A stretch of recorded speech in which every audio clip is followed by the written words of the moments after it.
이거는 재판부가 쓴 글이에요. 선거인에게 주는 전체적인 인상을 기준으로 한 백현동 발언의 의미, 피고인이 그러니까 이재명이 백현동 부지 개발 사업과 관련해 민간 사업자에게 특혜를 줬다는 의혹에 대해 대응하는 과정에서 한 발언인 점 등을 비추어 볼 때 이 발언은 전체적으로 후보자의 자질, 성품, 능력 등과 관련된 것으로서 선거인의 후보자에 대한 공정한 판단에 영향을 줄 만한 사항에 해당한다고 밝혔다. 대장동 의혹이 대선 후보인 이 대표에게 치명적인 리스크였고 그렇기 때문에 관련 해명들은 선거인들의 대선 후보 판단에 영향을 줄 만한 발언이었다는 판단이다. 다시 말하면 이게 무슨 말이냐면 자기가 적극적으로 자기가 했던 실적과 성과에 대해서 홍보하는 좋은 기회를 그 국감장에서 자기가 했다는 얘기야. 그래, 그렇게 잘했어. 그런데 무슨 거짓말을 했느냐. 백현동 개발과 관련해서 박근혜 정부가 압력을 가했지만 내가 거기에 굴하지 않고 걔네들이 국토부가 원하는 것을 조금은 해주고 나머지는 전부 해서 1,000억, 1,500억 정도를 벌어서 그거를 시민들에게 돌려줬다는 얘기를 하는 거야. 근데 그게 거짓말이라는 거야. 뭐가 거짓말이냐? 박근혜 정권의 협박, 압박으로 느꼈다는 것이 거짓말이라는 거야. 협박과 느낌과 압박은 또 똑같은 감정이잖아. 느낌이잖아. 김문기를 모른다는 것은 내 기억이고. 그런데 기억을 처벌해야 된다는 거야 지금. 압박과 협박을 받았다. 그런데 너는 협박을 받은 적이 없는데 왜 협박을 받았다고 거짓말을 해. 이래서 유죄를 때린 거야 지금. 이 판결이 그런 거야. 그런데 그 강진구 기자가 협박과 압박을 느낄 정도로 강력하게 국토부가 여러 차례에 걸쳐서 용도 변경해라 라고 협조 요청 공문을 여러 차례 보냈다는 거야. 그런데 아니 뒤에 청와대가 있고 국토부 중앙정부에서 말단 지자체장이 어떻게 그거를 거부합니까?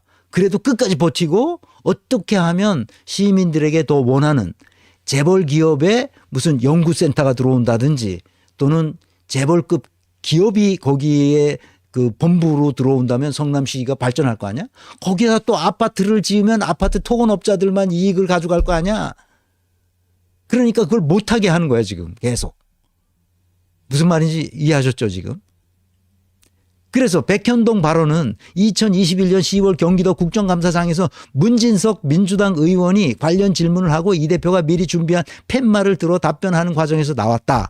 이에 대해 재판부는 해당 질문에 이 대표가 미리 답변을 준비한 것이라고 봤다. 재판부는 이 미리 답변을 준비하는 과정에서 백현동 부지 용도 변경이 국토부 압박 때문이었다는 사실을 이 대표가 인지할 수 있었음에도 그러니까 국토부 압박 때문이 아니었다는 사실을 이 대표가 인지할 수 있었음에도 허위 발언을 해 고의성이 인정된다는 것이다. 그러니까 이게 무슨 말이냐. 국토부가 압박한 적이 없는데 네가 알아서 그렇게 한 것인데 왜 국토부가 압박했다고 거짓말을 했느냐 그 말이야. 그래서 국토부가 어떤 식으로 압박했는지를 강진구 기자가 다 밝혀냈다 이거지. 그래서 그 항소심 2심에서는 반드시 그 국토부 국장이 당시 인터뷰를 직접 했으니까 강진구 기자가 인터뷰한 내용을 보면 압박한 흔적이 물씬 나. 자, 내가 좋아. 압박이 없었다고 쳐. 압박이 있었는데 압박이 없었다고 치자고. 근데 판사가 뭔데? 아니 후보의 기억과 감정을 판단하나? 내가 묻고 싶은 거야. 판사가 뭐냐? 판사가 뭔데? 후보자의 자질, 성품, 능력을 판단하나? 아니 이 새끼들 미친놈들 아니야? 아니 판사가 선거에 출마한 후보의 기억과 감정을 그게 잘못됐다, 잘 됐다는 것으로 그게 옳다 그르다는 것을 지가 뭔데 판단을 해? 내 주장은 그거야. 네가 뭐야? 그거는 후보를 판단할 수 있는 사람은 판사가 아니라 누가 판단하는 거야? 유권자들이 판단하는 거야. 유권자들이 그 사람의 자질과 성품과 능력을 판단해서 표를 주는 거야. 판단 몫은 판다가 아니야, 임마. 판사가 뭔데 후보자의 자질과 성품과 능력을 판단하냔 말이야, 임마. 그거는 그거는 유권자에다가 맡겨놓으면 돼. 아니 이 판사 이 녀석들이 아니 이게 법의 기본조차 모르는 놈들이야. 이게 법의 기본조차. 아니 이놈들이 자기들이 뭘 하면 다 그렇게 되는 줄 알고 있는 거야 이게. 아 미친놈들 아니야 이게? 나는 상식적으로 내가 판결문을 보면서 아 이 새끼들이 이게 다 미친놈들이네 이거.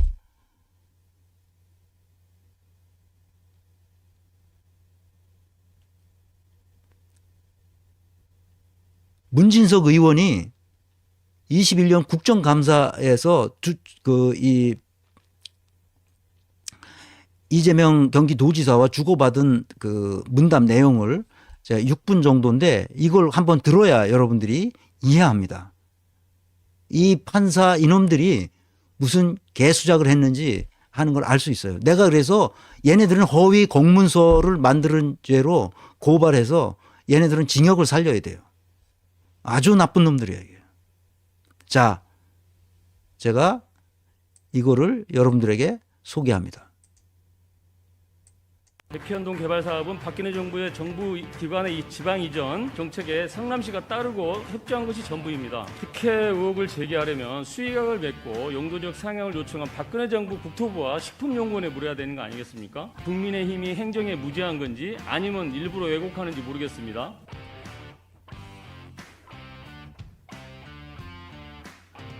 문진석 의원은 그 더불어민주당 소속입니다. 어제 서울시 국정감사는 국정감사 역사에 크나큰 오점을 남겼습니다. 일찍이 피감기관과 감사위원이 짜고 치는 국정감사를 진행한 것을 본 적이 없습니다. 대단히 유감이란 말씀을 드리면서 어제 서울시 국감장에서 오세훈 시장과 국민의힘이 제기한 백현동 개발 관련 3대 특혜 의혹 제기가 날조됐다는 것을 하나씩 체크해 보겠습니다. 국민의힘이 주장한 판넬 자료를 그대로 가져왔습니다. 판넬 한번 보시죠.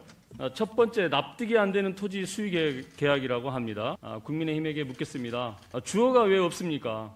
이거 수익 계약을 누가 했습니까? 지사님 이 땅 수익 계약한 주체가 어딘지 아십니까? 식품연구원이 했습니다. 한국식품연구원이 민간 사업자와 수익 계약을 했습니다. 네. 감사원 보고서에도 나옵니다. 그런데 왜 이것을 이재명 지사에게 특혜라고 묻는 겁니까?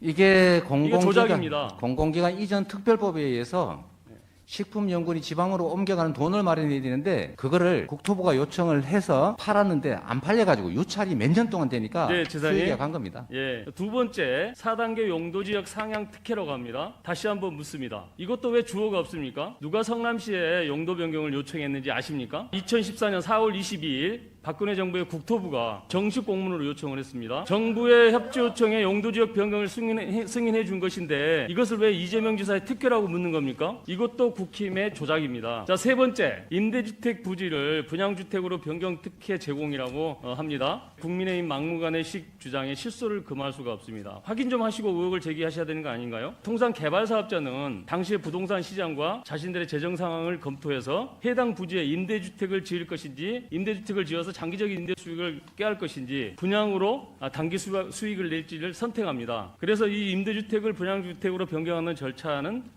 업체가 요청하면 해당 시가 도시계획심의위원회를 개최해서 위원회의 의견을 수용해서 승인하는 절차인데요. 이런 변경 승인 절차는 그렇게 까다롭거나 어려운 절차가 아닙니다. 그래서 이게 특혜가 개입될 소지가 없다라는 게 지방자치단체 관련 부서의 의견도 제가 확인한 바가 있습니다. 세부 내용을 보면 더욱더 가관입니다. 임대주택과 분양주택의 분양이익을 비교했던데요. 여기 한번 보시면 나옵니다. 비교하려면 임대수익과 분양이익을 비교해야 되는 거 아닙니까? 이런 상식적인 문제에 특혜 딱지를 붙이는 것은 국민의힘이 행정에 무지한 건지 아니면 일부러 왜곡하는지 모르겠습니다. 이런 식의 아무 말 대잔치에 몰두하다가 월요일 날 행안위 국감에서 전 국민이 지켜보는 국감장에서 소설 신작과 함께 바로 이 사진을 꺼냈다가 망신을 당한 적 있지 않습니까? 이것도 조작이고 왜곡입니다. 특혜 의혹을 제기하려면 수의각을 맺고 용도지역 상향을 요청한 박근혜 정부 국토부와 식품연구원에 물어야 되는 거 아니겠습니까? 백현동 개발 사업은 박근혜 정부의 정부 기관의 지방 이전 정책에 성남시가 따르고 입주한 것이 전부입니다. 지사님 백현동 사업에 특혜를 줬다고 생각하십니까? 전혀 사실이 아닙니다. 그거는 국토부가 요청해서 한 일이고 공공기관 이전 특별법에 따라서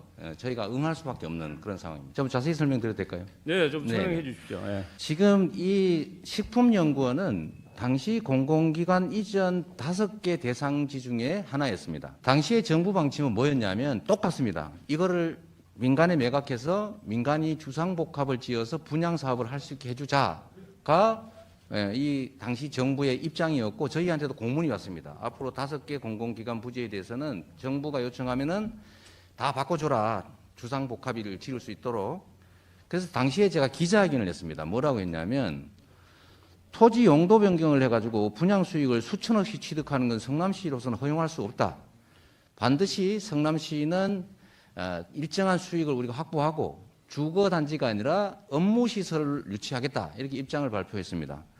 그럴 때 국토부에 저희한테 다시 이제 일종의 압박이 왔는데 국토부 장관이 도시관리계획 이거 변경 요구하면은 지방자치단체장은 반영해야 된다. 의무 조항을 만들어 놨습니다. 이걸 가지고 만약에 안 해주면 직무유기 뭐 이런 걸 문제 삼겠다고 협박을 해서 제가 그때 낸 아이디어가 뭐냐면 반영은 해주는데 다 해주란 말은 없으니까 조금만 반영해 주겠다. 이렇게 또 다시 기자회견을 해가지고 이거 사셔도 건축 허가 안 해줍니다. 요만큼만 해줍니다. 요만큼만 바꿔줍니다 해서 사실은 성남시 공공기관 이전 부지 5곳이 매각이 몇 년 동안 불발됐던 거예요. 그래서 결론은 도로공사는 성남 판교 테크노밸리 2, 제2판교 테크노밸리로 개발했고 LH 부지는 서울대가 500억 싸게 인수해서 의생명 단지를 만들어서 지역 경제에 도움이 되고 있고 나머지 이 백현 이 부분은 아파트 분양하겠다고 해서 저희가 해주지 마라라고 버티다가 결국 다시 또 국토부가 식품연구원에 대해서는 별도의 공문을 보냈습니다. 뭐라고 보냈냐면 종전부동산 활용용도 제한 등으로 매각에 어려움이 있다. 그러니까 애로사항 해소를 위해서 적극 참여해라. 도시계획 규제를 해제하고 발굴해라. 이런 지시 공문이 다시 와서 저희가 불가피하게 용도는 바꿔주는데 그냥은 못 해주겠다. 공공기여를 할 거를 내놔라 해서 저희가 약 8,000평 정도의 R&D 부지를 저희가 취득했습니다. 자, 정리 취득하는 좀 조건으로 용도 변경도 해주고 그다음에 아까 그 제시하신 게 있는데 이것도 뭐 김은혜 의원께서 많이 준비한 것 같으니까 미리 말씀을 잠깐 드리겠습니다. 이걸 매각한 것은 성남시 소유지가 아니고 공공기관 식품연구원 자체가 판 것이고 용도를 바꿔준 건 국토부의 법률에 의한 요구에 따라 어쩔 수 없이 한 것이고 대신에 분양을 임대로 바꿔달라는 것은 식품연구원이 요청을 했는데 그 이유는 매각 조건에 용도를 바꿔주고 인가를 도와준다는 부대 조건이 있어서 식품연구원이 저희한테 요청했던 거고 이것 역시 법률에 의한 요구이기 때문에 저희가 바꿔주고 대신에 현재 시세로 최하 1,000억, 1,500억 정도 되는 성남시 공공용지를 확보했다. 그 말씀드립니다. 네, 수고하셨습니다. 자, 국토부가 그렇게 괴롭혀서 안 해주려고 했는데 조금 안 해줄 수 없으니까 조금만 해줬다는 거야. 그러고서 내가 이 1,000억, 1,500 정도의 그 성남시의 이득이 되도록 만들었다는 거지. 백현동 개발과 관련돼서. 그 얘기입니다. 이게 거짓말이라고 지금 그 판사가 쓰고 있는 거예요. 그러니까 이놈이 거짓말로 허위 공문서를 판결문에다 쓴 거지. 이런 나쁜 놈들이야.